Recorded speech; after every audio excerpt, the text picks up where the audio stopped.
Mon frère sentimental, abonne-toi.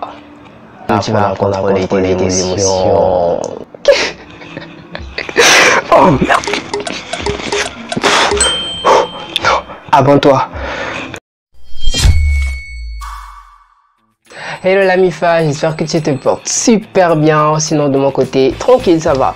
Alors aujourd'hui, je vais vous montrer en 4 points comment devenir maître de ses émotions, comment contrôler ses émotions. Mais je vous dis en même temps que ça ne veut pas dire que tu vas devenir insensible, tu ne vas plus pleurer, non. Tu vas toujours garder tes émotions, mais juste que tu vas apprendre à mieux les maîtriser, à les contrôler, à savoir quoi faire, quand faire.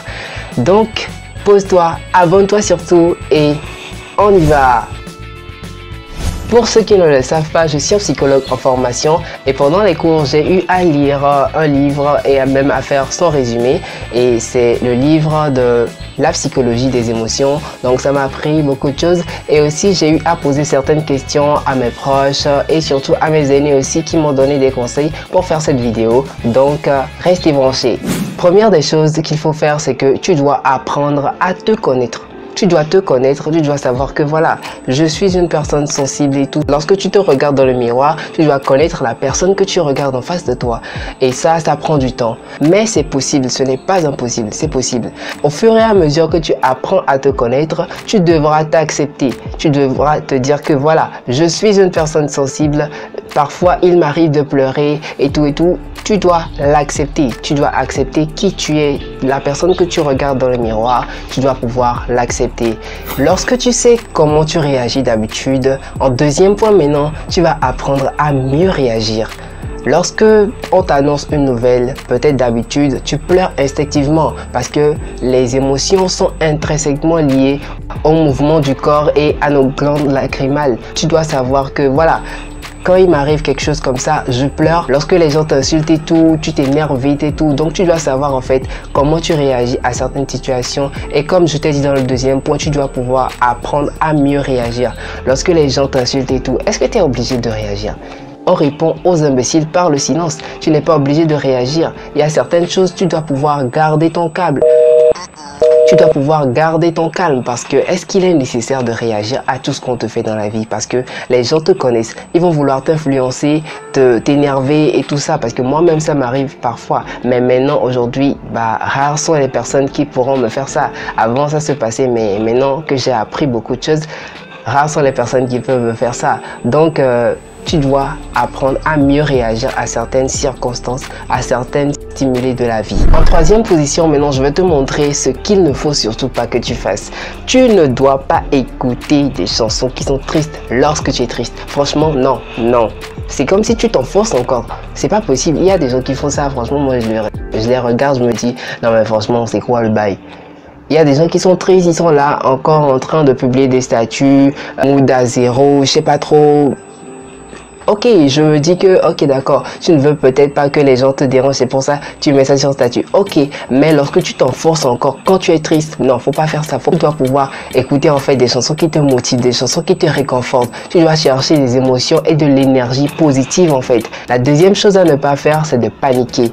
C'est de prendre des décisions hâtives. Lorsque tu es dans une situation où quelqu'un t'énerve et tout, est-ce que tu vas pouvoir réagir directement et lui lancer des insultes, commencer à te battre et tout? Non, tu dois contrôler tes émotions en fait. Tu ne vas pas directement lui répondre à ce qu'il te fait et tout. Et la troisième chose qu'il ne faut pas faire, c'est de se contenir, c'est de retenir ses émotions. Faut pas du tout faire ça parce que lorsque tu retiens tes émotions, tu les retiens. C'est comme un verre d'eau. On y met de l'eau dedans, on y met. À un moment, ça déborde et ça se verse partout parce que les émotions sont trop en fait. Donc faut pas du tout retenir tes émotions. Lorsque ça vient, lorsque tu as envie de pleurer, vas-y, libère-toi. Lorsque tu es dans ta chambre, tu as envie de pleurer, quelque chose est arrivé, libère-toi. Libère-toi parce que parfois lorsque tu pleures, ça te libère en fait. Et lorsque tu pleures, après ça, lève-toi et laisse-toi par terre. Parce que là, lorsque tu laisses par terre, c'est comme si genre t'es abattu et t'es plus motivé à continuer la lutte, mais continue ta lutte. Quatrième et dernier point, tu dois maintenant faire certaines choses lorsque tu es face à certaines situations de la vie qui font que voilà, tu es beaucoup plus sensible à certaines choses, ok? Tu dois maintenant pratiquer des techniques de relaxation. L'autosuggestion serait une bonne chose.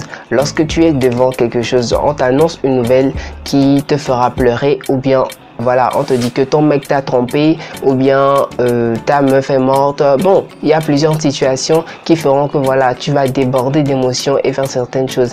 Mais demande-toi, parle-toi en fait, parle-toi. Dis-toi, est-ce que voilà, bon, c'est comme si tu es devant toi-même. C'est toi ton meilleur ami et tu te parles, tu te dis non mais franchement, est-ce que tu vas pleurer à ça?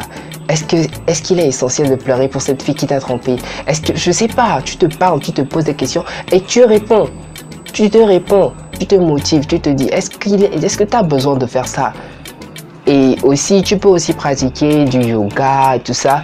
Et pour certaines personnes qui sont hyper sensibles et peut-être que voilà, c'est à cause d'un traumatisme que ça s'est passé, peut-être que voilà, ils ont vécu un incendie ou bien quelque chose comme ça et à la vue du feu, ils sont sensibles à cela, ils commencent par paniquer et tout. Là, je vous recommande peut-être d'aller voir un professionnel qui va vous aider à guérir de cet incident qui est arrivé dans votre vie. Parce que lorsque vous ne guérissez pas des choses qui vous arrivent, là, vous serez toujours traumatisé et toutes les fois ça va arriver. Là, c'est difficile d'en guérir, donc voilà, faut aller voir un professionnel et c'est mieux. Si par exemple d'habitude tu sais qu'il y a certaines choses autour de toi qui t'énervent et tout, certaines personnes qui t'énervent, non mais prends du recul.